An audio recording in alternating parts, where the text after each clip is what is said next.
नमस्कार प्यारे साथियों, स्वागत है आप सभी का आपके प्यारा सा यूट्यूब चैनल अनुसार हिंदी यूट्यूब चैनल पर। मैं उम्मीद करता हूं कि आप सभी कोई मस्त होंगे। सो प्लीज हंसते रहिए, मुस्कुराते रहिए, स्वस्थ रहिए और मन लगा करके पढ़ाई करते रहिए।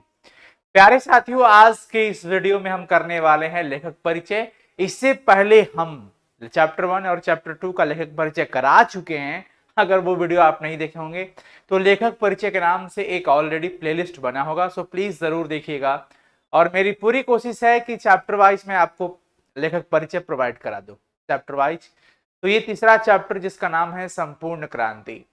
संपूर्ण क्रांति चैप्टर के रचनाकार हैं, लेखक हैं लोकनायक जयप्रकाश नारायण। लोकनायक जयप्रकाश नारायण जी की जीवनी किस प्रकार रही है, आपको पता है कि जीवनी से यानी कि कवि का परिचय हो अथवा लेखक का परिचय हो, इनसे कई सारे ऑब्जेक्टिव क्वेश्चन पूछे जाते हैं आपके बोर्ड एग्जाम में।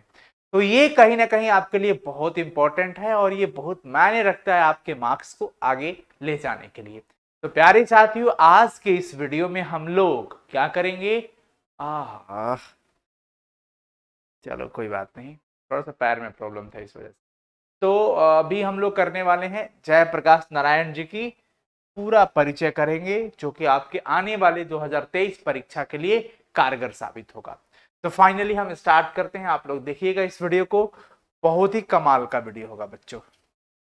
देखिए, संपूर्ण क्रांति जो कि एक भाषण है, लेखक का नाम है लोकनायक जयप्रकाश नारायण। मुझे उम्मीद है दिख रहा होगा बहुत बेहतर तरीके से। ये इनका फिगर है जो कि आप इनको देख पा रहे हैं, लोकनायक जयप्रकाश नारायण। इनको जेपी भी के नाम से भी जाना जाता था। इनका जन्म हुआ था साथियों 11 अक्टूबर 1902 को। 11 अक्टूबर 1902 को इनका जन्म हुआ है और इनके मृत्यु अर्थात निधन 8 अक्टूबर 1979 को हो जाती है। 8 अक्टूबर 1979 को इनकी निधन हो जाती है, अर्थात ये मृत्यु को प्राप्त कर लेते हैं। जन्म स्थान की अगर हम बात करें, सिताब दियारा गांव में इनका जन्म हुआ था। कहां हुआ था? सिताब दियारा गांव, जो कि किस एरिया में फैला हुआ है?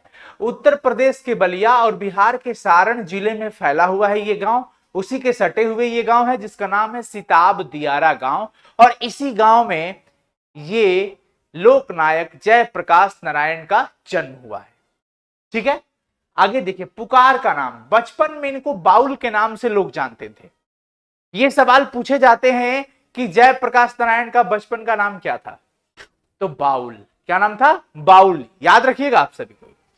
बड़े होने पर इनको जेपी के नाम से जाना गया, प्रसिद्ध हुए जेपी के नाम से।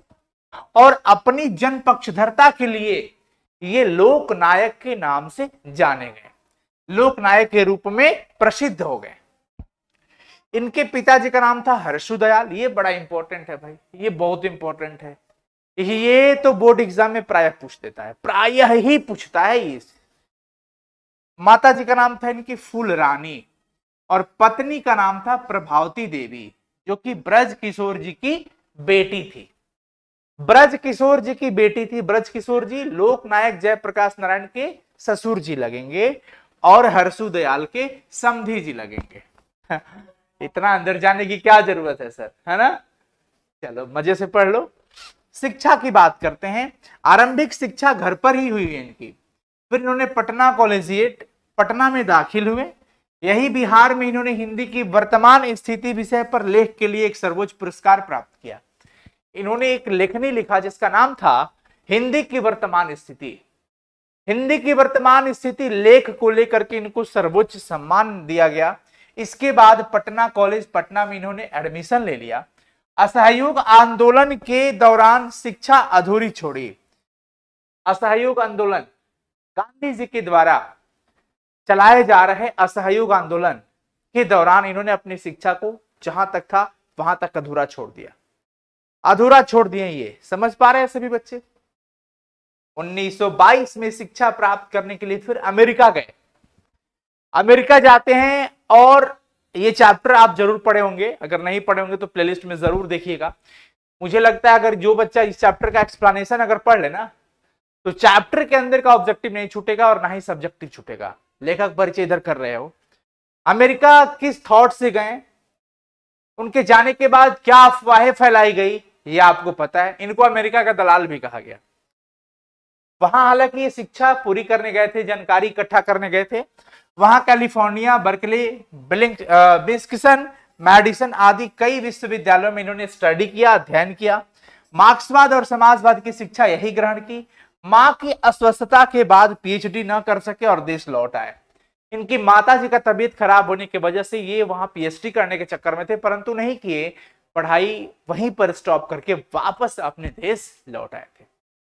ये इनका शिक्षा का जीवन रहा। बड़ी बहुत ही मतलब कष्ट करके इन्होंने अमेरिका में अपने आप को वहां पर सरवाइव किया। और बच्चों में एक बात बता दूं कि वहां पर ये कई सारे काम कर करके बहुत सारे काम किए थे। वेटर का काम, जूते सीने का काम, होटल में बर्तन धोने का काम, कई बागानों में काम, लोहा फैक्ट्रियों में काम, कई जगहों पर इन्होंने काम किया और तब जाके अपनी पढ़ाई करी। तो ये इनसे बड़ा मोटिवेशन और एपीजे अब्दुल कलाम से बड़ा मोटिवेशन स्टूडेंट के लिए कोई नहीं हो सकता है, कोई नहीं हो सकता है। तो जरूर मैं आप लोगों से ये रिक्वेस्ट करूंगा, इनकी इस जीवनी को पढ़िए। ये अमेरिका में गए तो कैसे शिक्षा लिए उनको जरूर पढ़िए। डॉक्टर एपीजे अब्दुल कलाम को भी पढ़िए। मतलब स्टूडेंट के लिए, हम सब के लिए मोटिवेशन यही से मिलता है।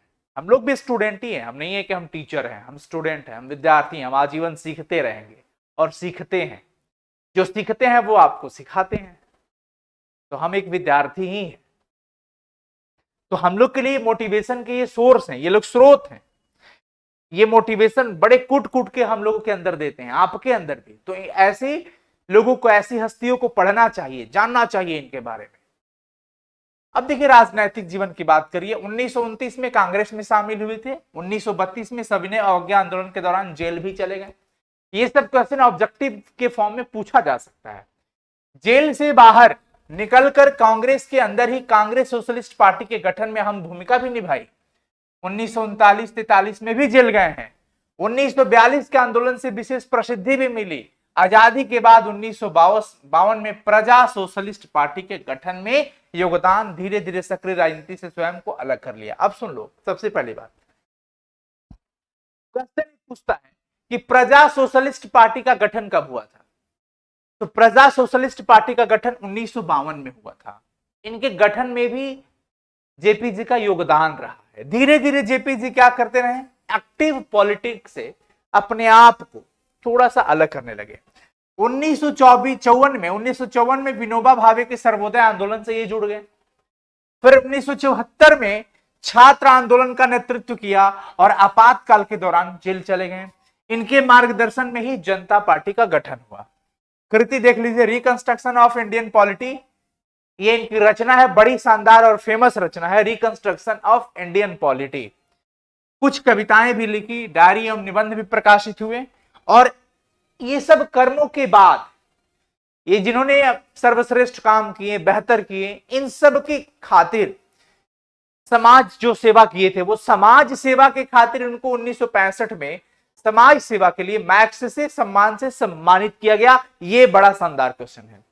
मैग्सेसे सम्मान से सम्मानित किया गया है 1965 में, 1965 में। 1998 में भारत रत्न से सम्मानित भी किया गया इनको। 1998 में भारत रत्न से सम्मानित।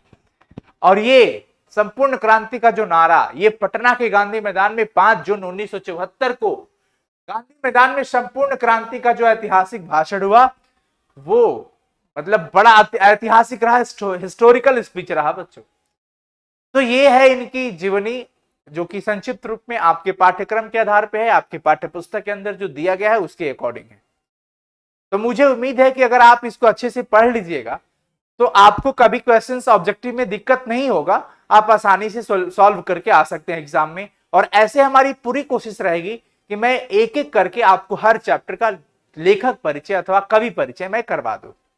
प्लेलिस्ट एक अलग बन चुका है प्यारे बच्चों, जरूर देखिए। वीडियो अच्छा लगे तो अपने दोस्तों के साथ जरूर शेयर करिए और चैनल पे बने रहे हमारे साथ। सब्सक्राइब अगर नहीं किए हैं अपने इस प्यारे से यूट्यूब चैनल को तो सब्सक्राइब भी कर लीजिएगा। और वीडियो में कमेंट जरूर करिएगा, क्योंकि आपके एक एक कमेंट से हमें मोटिवेशन मिलता है। तब जाकर के हम अगले दिन फिर कुछ नया सोचते हैं कि हाँ आज कौन सा वीडियो बच्चों को दिया जाए।